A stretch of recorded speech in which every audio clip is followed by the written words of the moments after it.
দক্ষিণেশ্বর মন্দিরের আদলে তৈরি এই অন্নপূর্ণা মন্দিরটি প্রতিষ্ঠা করেছিলেন রানী রাসমণির কনিষ্ঠ কন্যা জগদম্বা দেবী এবং তার স্বামী মথুরামোহন বিশ্বাস।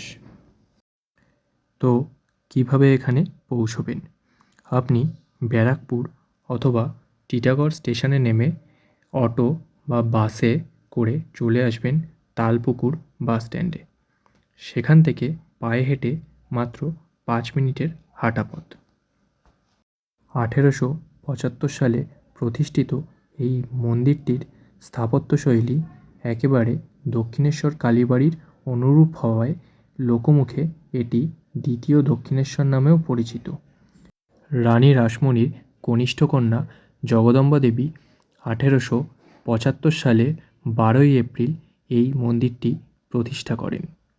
শোনা যায় রামকৃষ্ণ পরমহংসদেব সর্বমোট 4 বার এই মন্দিরে এসেছিলেন। এই অন্নপূর্ণা মন্দিরটি বঙ্গীয় স্থাপত্য শিল্পের নবরত্ন মন্দিরের ধারায় নির্মিত।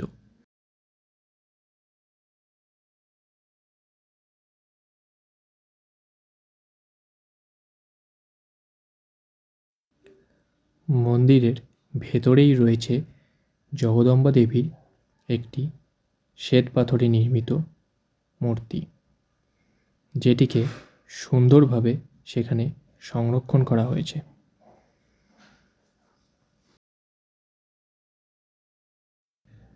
মথুরামোহন বিশ্বাসের পরিবারের বর্তমান প্রজন্মরা এখনও এই মন্দির চত্বরেই বসবাস করেন।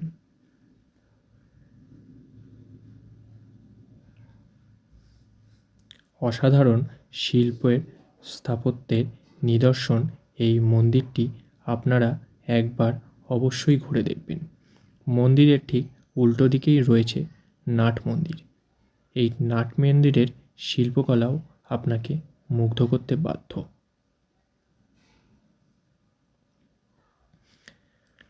মন্দির চত্বরে আপনি চাইলে ভোগ প্রসাদও গ্রহণ করতে পারেন।